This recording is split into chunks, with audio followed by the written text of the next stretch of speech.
Hello and welcome to Spirit Touch. We're still out in the garden. Previously, we talked about God the gardener. He started with a garden, Genesis 2:9, and we will end in a garden. Remember that first Easter morning, John 20, verse 15, Mary Magdalene thought Jesus was the gardener before he spoke her name. Jesus prayed in a garden. He was arrested in that prayer garden, John 19:41. He was buried and arose in that garden. There's a lot of brokenness in this world. It's time for some tears of forgiveness to water that brokenness so the healing can finally begin. Most of that brokenness came from misunderstanding and misinformation. It has torn families, churches, and nations apart at the seams. It's time to call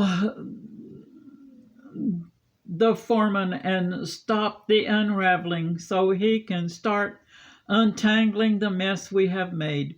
Tears can unloosen those knots. There are too many people torn,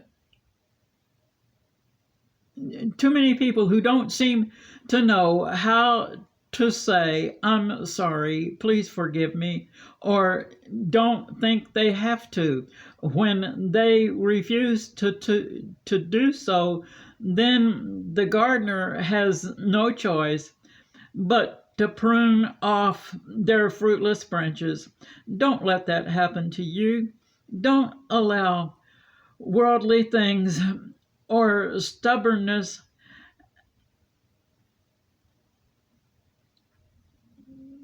to turn you into rotten, fruitless branches. Let Jesus into your heart so he can weed out all those things so that you can bear fruit for his kingdom. Colossians 1:10. You see, witnessing is a way of multiplying. The word also says that we will be known by our fruit. Matthew 7:20 and Matthew 3:8. It tells us repentance is what helps us produce fruit. Revelation 22:2 tells us there's lots of good fruit on those trees of life in the middle of the garden. It's my experience that working in the garden is a good way to release tensions and frustrations. It can be relaxing and it clears your mind. It allows you to see his handiwork, to smell his fragrance, to hear his still small voice more clearly so that we can follow him more nearly. It just brings us closer to the gardener. There are some roots you do not want growing in your garden because they are very hard to get rid of. They are bitterness, resentment, unforgiveness, pride, greed, malice, hate. If they are in yours, yank them out. Throw them in the burn pile. Don't let them choke out all the good things that are in yours. Then you can bloom and grow into the beautiful flower the gardener intends you to become.